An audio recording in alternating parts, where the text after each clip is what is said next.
2, 3, action. Oke, pada kesempatan kali ini kita akan melakukan pengukuran diameter piston, kemudian juga diameter silinder. Untuk itu kita perlu mempersiapkan beberapa alat ukur. Yang pertama ada mikrometer. Di sini kita pakai yang ukuran 50-75. Kemudian silinder bore gauge kita pakai yang ukuran 50 sampai 150. Nah, di sini penggunaannya tergantung berapa diameter silindernya. Oke. Langsung saja kita mulai. Yang pertama untuk mengukur diameter piston. Kita letakkan piston di mikrometer. Kemudian letakkan ujung piston di mikrometer. Usahakan diletakkan ke bawah.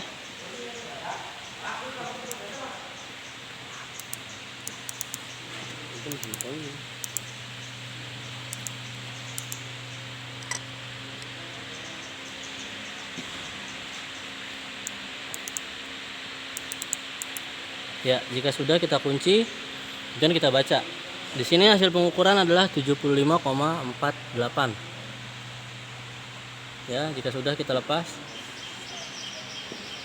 Untuk mempermudah kita tulis diameter piston di sini. 75,48 mm. Langkah berikutnya untuk bisa mengukur diameter silinder, pertama kita setkan mikrometer sesuai dengan diameter piston, yaitu tadi 75,48. Ya, jika sudah kita set 75,48, kemudian kita kunci. Selanjutnya kita beralih ke silinder bore gauge. Di sini kita perlu melakukan pemilihan rod dan washer. Karena hasil ukur diameter piston adalah 75,48, maka kita melakukan pembulatan ke 75. Di sini langsung kita pilih washer yang 75, kita pasang di sini. Kemudian kita pasang dial gauge-nya. Masukkan dial gauge sampai jarum bergerak kurang lebih 1 cm ke dalam. Jika sudah, pastikan dengan menekan ujung bore gauge jarumnya bergerak. Oke. Selanjutnya kita melakukan kalibrasi bore gauge ke mikrometer sesuai yang sudah kita set.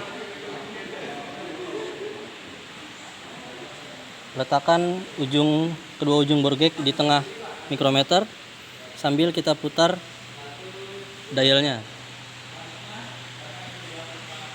Arahkan jarum ke angka 0.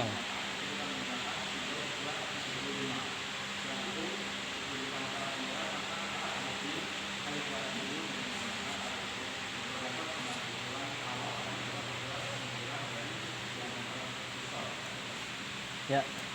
Jika sudah, kondisi bore gauge sudah dikalibrasi 0, kemudian kita langsung masukkan silinder bore gauge ke silinder. Karena tadi kita mengukur piston nomor 1, maka kita mengukur silinder nomor 1. Di sini kita lakukan 2 posisi. Yang pertama posisi A dan posisi B. Untuk posisi A ada tiga posisi. Yang pertama ada di atas, kemudian tengah, bawah. Sama juga dengan B, di atas, tengah, dan bawah. Kita mulai dari A. Posisi A yang pertama, di atas. Kita goyang dial gauge-nya sampai jarum menunjukkan jarum yang terjauh. Di sini menunjukkan angka 0,04. Ya, 0,04 ada di sebelah kiri 0 atau di sebelum 0. Berarti kesimpulannya, karena jarum berada di sebelum 0, diameter piston ditambah 0,04. Ya, diameter piston ditambah 0,04. Jadi di sini kita tulis 75,52 mm. 75,48 ditambah 0,04 milimeter. Oke, kita lanjut ke pengukuran kedua. Posisi A di tengah atau A2. Kita baca lagi jarumnya. Di sini masih sama. Indikator menunjukkan 0,04 mili. Di sebelum 0 berarti 75,48 ditambah 0,04, hasilnya masih sama 75,52 mm. Kemudian A3 atau posisi yang paling bawah. Kita lakukan yang sama. Di sini pembacaan jarum indikator dial sama menunjukkan 0,04.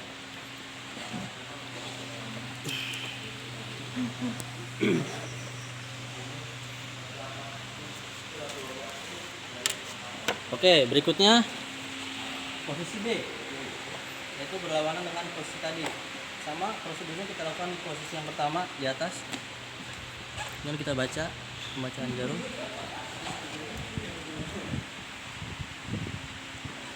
Sini menunjukkan 0,06 di sebelum 0. Berarti 75,48 ditambah 0,06 dengan 75,54 mili. Lanjut dengan posisi B2. Kita baca gerakan dialnya. Di sini terbaca 0,05 sebelum 0. Berarti 75,53 mm. Yang terakhir B3.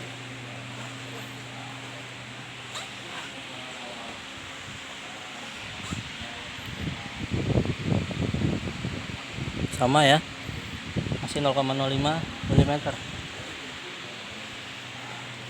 Berarti 75,53 mm.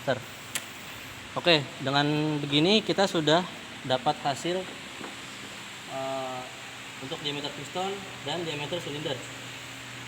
Nah, berikutnya dari hasil ini, diameter silinder ini, kita akan mencari keovalan dan ketirusan. Atau keovalan yang disebut dengan roundness dan ketirusan yang disebut dengan cylindricity. Oke, untuk mencari keovalan,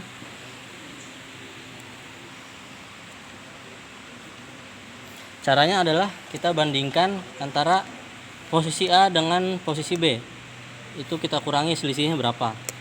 Maka kita cari di posisi A yang paling gede berapa, paling besar berapa, 75,52. Di sini paling besar berapa, 75,54. Maka keovalannya adalah 75,54 dikurangi 75,52.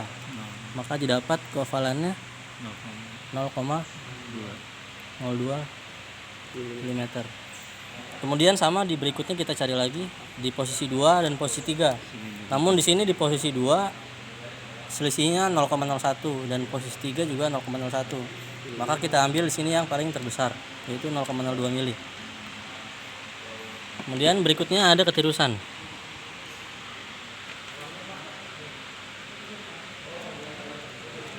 Nah, untuk ketirusan adalah kita bandingkan posisi silinder pada posisi 1, 2, 3, atau kita lihat silinder dari posisi samping. Nah, untuk cara mencarinya kita cari pada posisi yang A pertama. Di sini antara A1, A2 dan A3 selisihnya berapa, kemudian B1, 2, 3 selisihnya berapa. Untuk posisi A di sini karena sama semua, maka ketirusannya itu 0. Nah, untuk yang posisi B di sini selisihnya 0,01. Nah, di sini kembali kita ambil yang paling terbesar. Karena dapat 0,01, maka ketirusan dari silinder adalah 0,01 mm.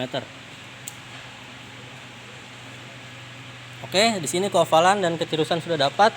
Nah, yang terakhir tinggal kita mencari celah antara silinder dengan diameter piston atau yang disebut dengan clearance dari piston. Nah, Caranya kita tidak perlu mengukur lagi. Di sini sudah ada hasil dari diameter silinder. Tinggal kita kurangi dengan diameter piston. Diameter silinder kita ambil yang paling besar.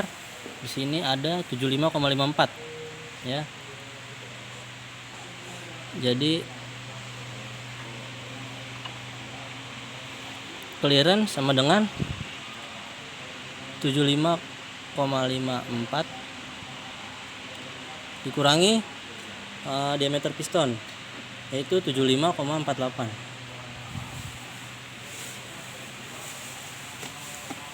Maka kita dapat clearance adalah 0,06 mm. Oke. Demikianlah prosedur pengukuran dari diameter piston dan silinder serta alat-alat yang kita gunakan. Semoga bermanfaat.